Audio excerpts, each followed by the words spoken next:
Welcome student in my YouTube channel. मैं हूँ रिचा और आज हम लोग सेंट्रल टीटी में जो साइंस का बहुत ही इम्पोर्टेंट चैप्टर है मानव कार्यकी यानी ह्यूमन फिजियोलॉजी, उसका जो है उसमें जो सेंट्रल टीटी में क्वेश्चन पूछे गए हैं उसे डिस्कस करेंगे।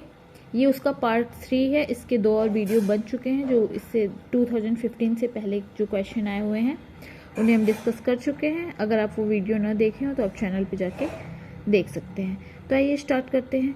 मानवों में जनन की अवधि की घटनाओं का सही क्रम है। ये क्वेश्चन सेंट्रल टीटी फरवरी 2015 में पूछा गया है। पहला ऑप्शन है युग्मनज, इसमें दिया गया है युग्मक बनना, निषेचन और भ्रूण। तो पहले तो युग्मनज जाइगोट नहीं बनता है, पहले गैमेट बनता है, तो ये यही गलत हो गया। सेकेंड ऑप्शन है युग्मक बनना, निषेचन, युग्मनज और भ्रूण। ये ऑप्शन सही होगा क्योंकि पहले गैमेट्स बनते हैं, मेल एंड फीमेल गैमेट्स, फिर फर्टिलाइजेशन यानी निषेचन होता है, फिर युग्मनज यानी जाइगोट बनता है और लास्ट में एम्ब्रियो यानी भ्रूण बनता है। तो इसमें आपका सेकेंड ऑप्शन सही है।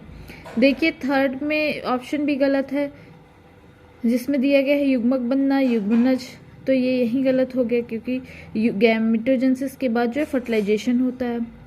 और उसके बाद जो फोर्थ ऑप्शन है इसमें भी दिया गया है पहले युग्मक बनना, फिर निषेचन, फिर तीसरे नंबर पे ही यहाँ पे भ्रूण ला दिया है, तो ये भी ऑप्शन गलत हुआ। तो आपका सही ऑप्शन जो होगा, सही आंसर होगा वो ऑप्शन सेकेंड होगा।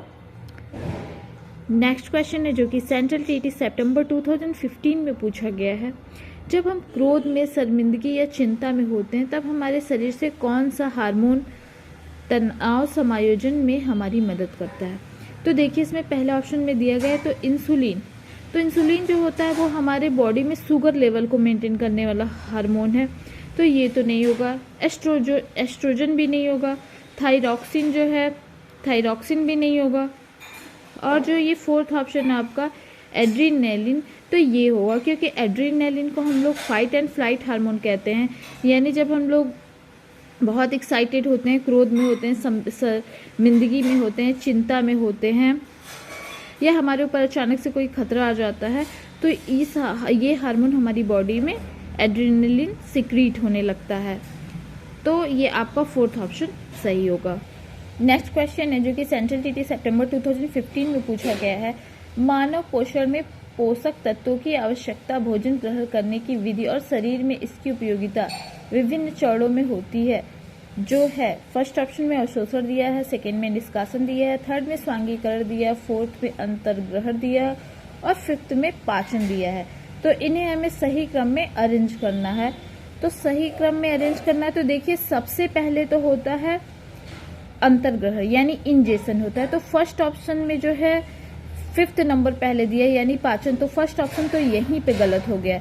अब सेकेंड ऑप्शन जो है उसमें फोर्थ नंबर पे सेकेंड ऑप्शन में पहले नंबर पे जो दिया गया है वो फोर्थ ऑप्शन दिया गया है यानी अंतर्ग्रहण, तो ये तो सही है। और सेकेंड नंबर पे से ऑप्शन में दिया गया है अवशोषण, तो ये भी गलत है क्योंकि जो डाइजेशन का प्रोसेस होता है वो पहले इंजेशन होता है, अंतर्ग्रहण होता है, फिर वो होता है आपका डाइजेशन होता है यानी पाचन होता है, उसके बाद आपका अवशोषण होता है यानी एब्जॉर्प्शन होता है, उसके बाद आपका स्वांगीकरण यानी एसिमिलेशन होता है और सबसे लास्ट में ईजेशन यानी निष्कासन होता है। तो इसमें पहले ऑप्शन तो ये सेकेंड ऑप्शन में जो है सेकेंड नंबर पे दिया गया है अवशोषण यानी डाइजेशन, ये अंतर्ग्रहण के बाद सीधे अवशोषण आ गया, तो ये ऑप्शन जो है आपका यहीं पे गलत हो जाता है। अब थर्ड ऑप्शन में पहले नंबर पे दिया गया है अवशोषण, तो क्योंकि पहले नंबर पे इंजेशन होता है तो ये थर्ड ऑप्शन भी आपका गलत हो गया। अब आइए फोर्थ ऑप्शन देखते हैं। फोर्थ ऑप्शन में पहले नंबर पे अंतर्ग्रहण दिया गया है यानी फोर्थ ऑप्शन में पहले नंबर पे फोर्थ दिया गया है यानी अंतर्ग्रहण इंजेशन, ये सही होगा। उसके बाद फिफ्थ नंबर दिया गया है यानी डाइजेशन पाचन, ये भी सही है। फिर उसके बाद फर्स्ट नंबर दिया गया है यानी अवशोषण एब्जॉर्प्शन, और उसके बाद दिया गया है थर्ड नंबर यानी स्वांगीकरण एसिमिलेशन, और सबसे लास्ट में दिया गया है सेकेंड नंबर यानी निष्कासन ईजेशन। तो इस क्वेश्चन में आपका सही क्रम फोर्थ ऑप्शन आपका सही होगा।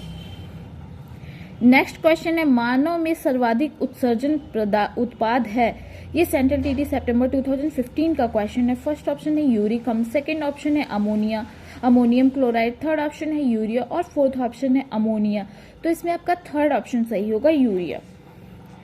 नेक्स्ट क्वेश्चन है जो कि सेंट्रल टीटी फरवरी 2016 में पूछा गया, सिर और ऊपरी जबड़े के बीच का जोड़। एक उदाहरण है। फर्स्ट ऑप्शन दिया गया श्रोड संधि यानी पेल्विक जॉइंट, ये गलत ऑप्शन है। सेकंड ऑप्शन है बद्ध संधि यानी फिक्स्ड जॉइंट। तो हाँ, तो ये जो सर और ऊपरी जबड़े के बीच जो जोड़ होता है ये फिक्स्ड बंद संधि होगा, फिक्स्ड जॉइंट, क्योंकि इसे आप हिला नहीं सकते हैं अलग से, वो हिलता नहीं है।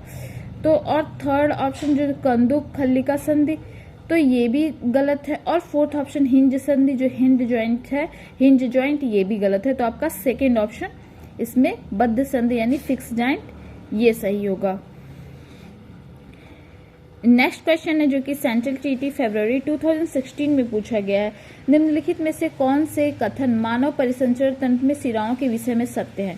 फर्स्ट ऑप्शन सभी सिराएं कार्बन डाइऑक्साइड बहुल रुधिर का वहन करती है। तो देखिए ये ऑप्शन गलत होगा।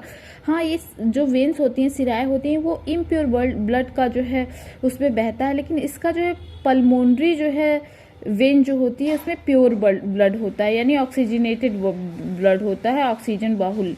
तो इसमें आपका फर्स्ट ऑप्शन यही गलत हो गया। सेकंड ऑप्शन सिराओं की दीवार पतली होती है, तो ये तो सही है।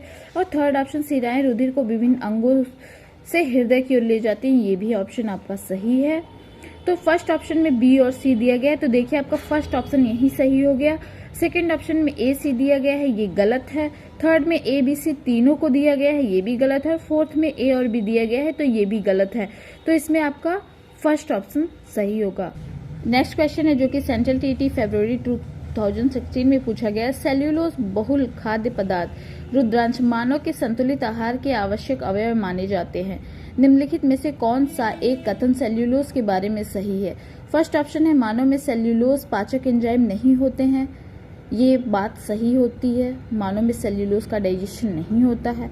सेकंड ऑप्शन है सेल्यूलोज एक प्रकार का कार्बोहाइड्रेट है जो मानव रुधिर में अवशोषित होकर ऊर्जा प्रदान करता है, ये गलत बात है, ये रॉन्ग है।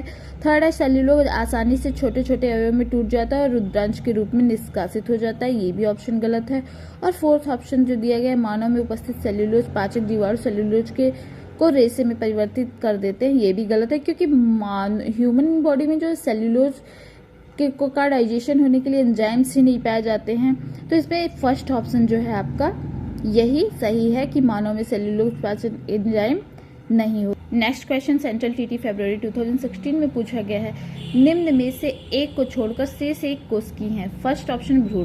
तो देखिए भ्रूण जो एम्ब्रियो होता है वो यूनिसेल्युलर यानी एक कोशिकी नहीं होता है, क्योंकि ये मेल और फीमेल गैमेट के फ्यूजन से बनता है, तो ये सिंगल सेल्ड नहीं होता है।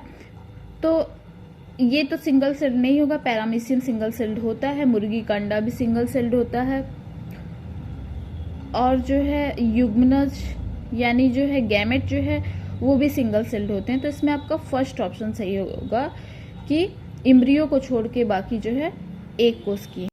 नेक्स्ट क्वेश्चन सेंट्रल टीटी सितंबर 2016 में पूछा गया, निम्न में से भिन्न है।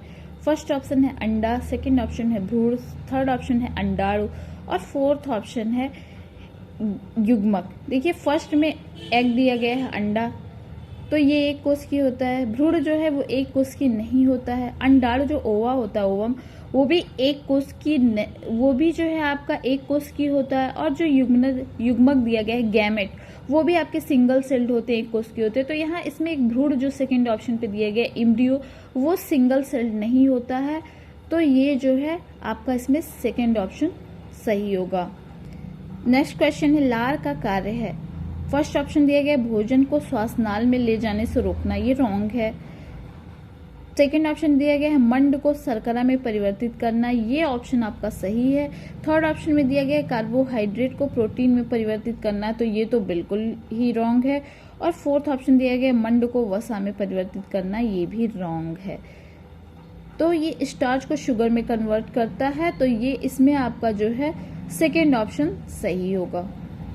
नेक्स्ट क्वेश्चन है, निम्नलिखित में से कौन सा कथन सही है। फर्स्ट ऑप्शन है अंतःग्रहण की गई वायु में कार्बन डाइऑक्साइड नहीं होता है, ये गलत है, क्योंकि ऑक्सीजन ज़्यादा होता है, लेकिन इसका कार्बन डाइऑक्साइड भी होता है।